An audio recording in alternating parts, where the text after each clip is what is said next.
So when I heard about Interlude 53 Man from Amouage, I immediately bought it from Harrods. Harrods had some kind of a promotion that they had emailed to me, and I took advantage of it. In fact, I bought 2 other fragrances, and I paid shipping, $45 to ship here, and I received it. This with a few of my other fragrances. So I've been wearing it for about a week, testing it out here and there.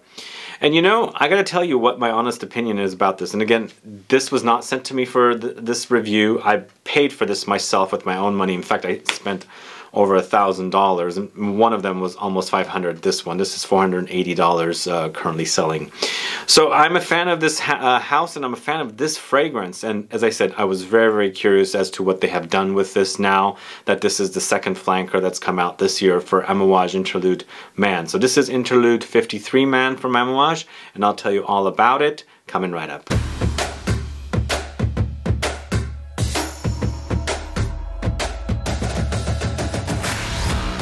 Thanks so much for tuning in. This is Sebastian with Smelling Great Fragrance Reviews. That's right, today I'm talking about Amouage Interlude 53 Man with a gorgeous, gorgeous looking bottle. As you can see here, the original bottle is pretty beautiful.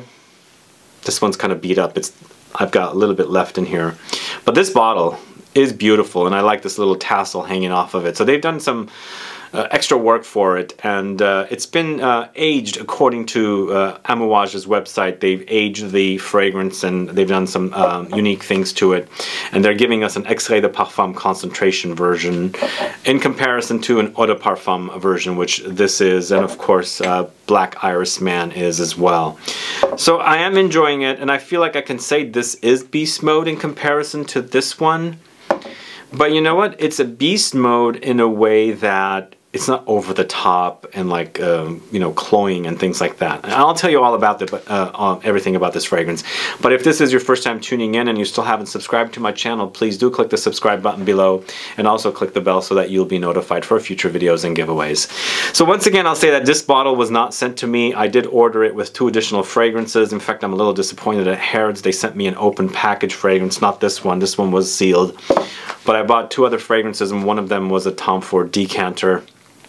And not only was it opened, no cellophane on it, and usually when I buy them, they have cellophane on them. I didn't even get my atomizer. Now they have no return, and you can't do any returns with them. I'm really pissed off at them.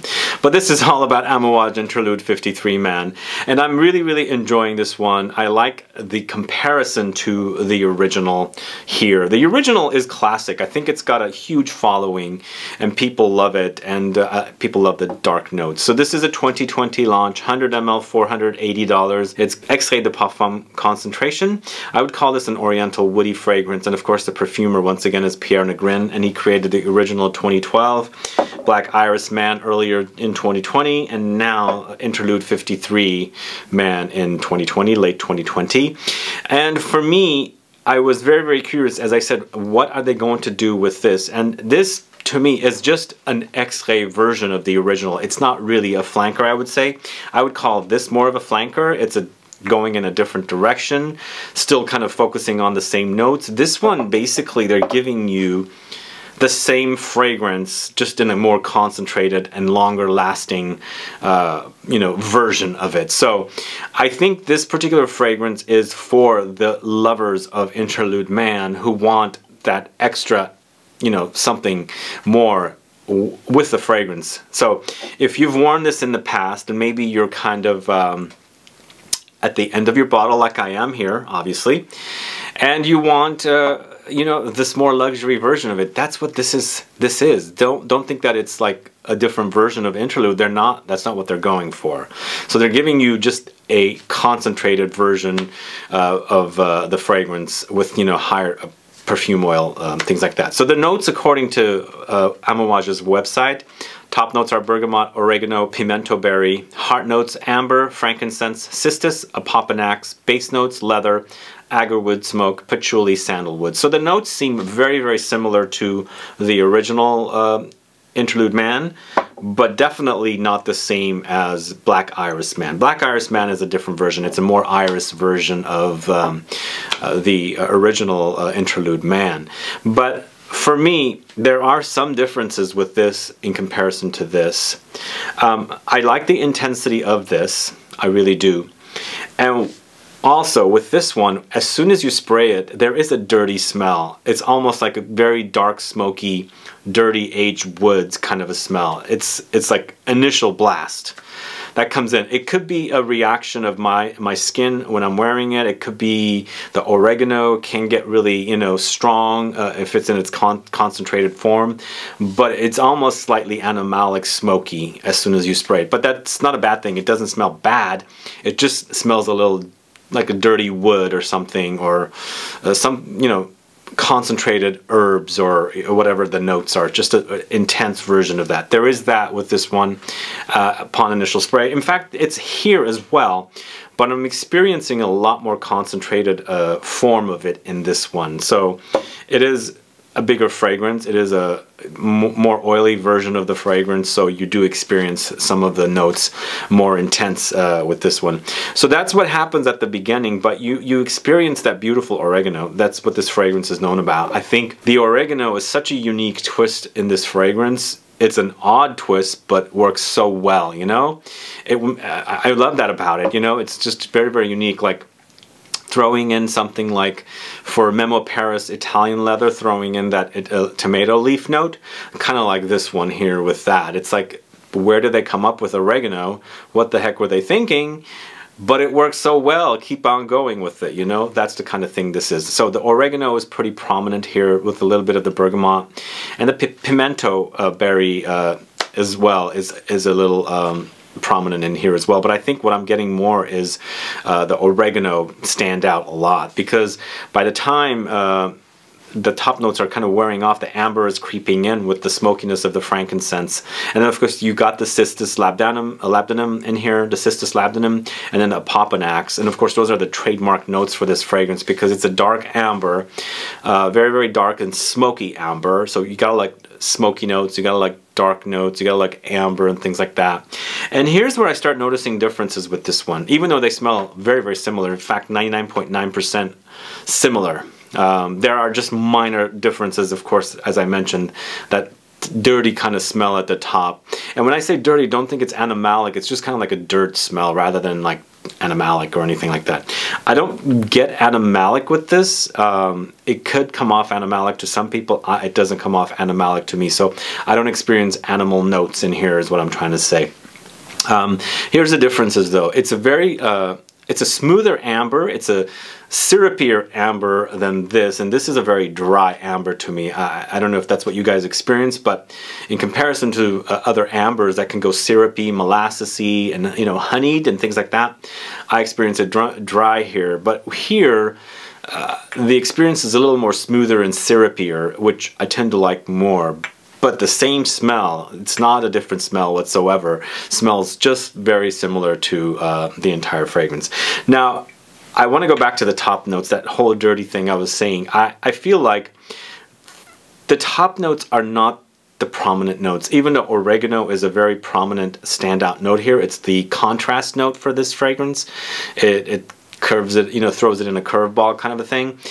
Perhaps some of the notes in the base are kind of creeping up to the top. That's why I get that kind of dirty smell. Because here they have Agarwood smoke. Of course, it's in both fragrances. There's leather, and there's sandalwood, and then there's patchouli here. And then the Agarwood smoke, even though I think they put Agarwood smoke, I feel like it's basically oud or Agarwood with a smoky version of it, or something like that is what I'm getting with this one. So in the end, it's definitely, you're experiencing the Agarwood, but maybe they've separated the Agarwood out and just left the smoke in there. I don't know if that's the case with this, but it is smoky for sure.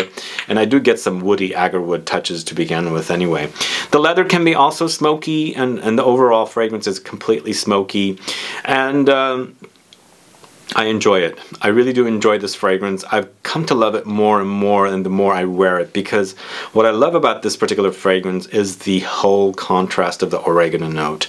Oregano just takes it into a new level. I think if they left off the oregano originally, this fragrance would not have the following without it. I think that oregano is what really makes this fragrance so unique and so special for me.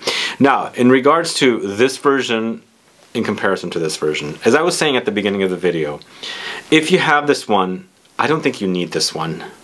This is for the person who's obsessed with Interlude, I think.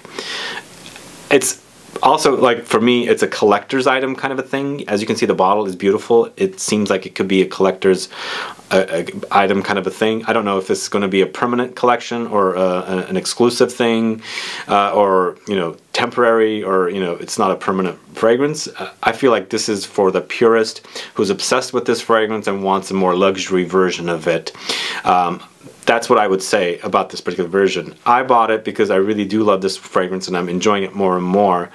That's why I'm here. And I wanted to also do this video and to talk to you guys about this particular fragrance, as it's becoming one of my favorite Amouages. There's a few Amouages that I'm really enjoying, and hopefully going forward I might put together a video focused on Amouage fragrances. But would I put this version or this version? You know, I really do love this version. If I have it, I would totally highlight it, but you're not going to notice a lot of differences. Not a lot of differences. It's the same exact fragrance, just a more concentrated, more intense version of the original, and the more beast mode version of the original version, I think.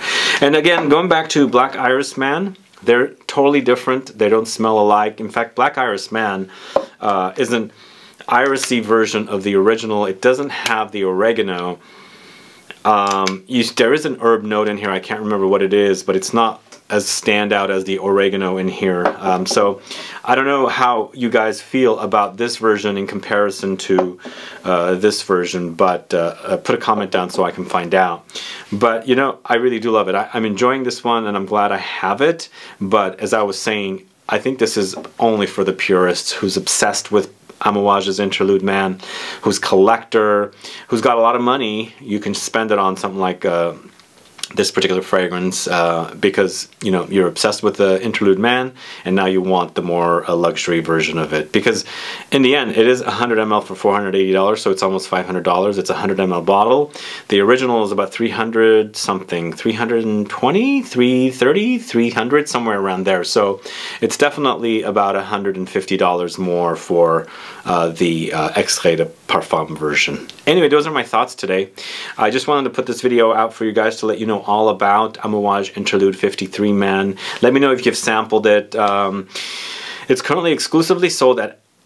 No, it's not exclusively sold at Harrods, because I saw it on Selfridge's website as well. I don't know if it's going to make it here anytime soon, but I know it's selling on Amouage's website. I saw it there as well. That's where I took the information off of this, because Harrods' website seems to be off with their notes and things like that. So I'm reading the notes off of directly from Amouage's website. But let me know if you've sampled it, as I see that it's selling in the UK, or if you live in the Middle East and if it's selling there anywhere. If you have sampled it, what you think about it. Have you compared it to this, the original? Have you compared it to Black Iris Man? And also, let me know if you haven't sampled it, are you interested in sampling it? Let me know, put some comments down. And also, once again, let me know, are you a fan of this one, and do you think it's beast mode in comparison to some other more beast mode fragrances? Put a comment down so I can find out. Thanks so much for watching today's video, guys. I appreciate you tuning in twice today, and I want to just quickly let you know about Chanel's Le Lion here. I've been wearing it, and it's reminding me more and more of Chanel Coromandel. The patchouli here reminds me of the patchouli in Coromandel. So it's almost like it's an offspring of Coromandel. That one's an Oriental, and of course Le Lion is an Oriental as well, as far as the style goes. But I'm digging it. I really am digging it. So I'm going to test it out, and perhaps I'll do a full review of Le Lion for you guys in the future. But either way, I appreciate you tuning in twice today. If you have any questions or comments, please list below. Otherwise, please like this video, please share it, follow me on Facebook, Twitter, and Instagram, and I'll be back with more videos very soon. Have a good one. Goodbye.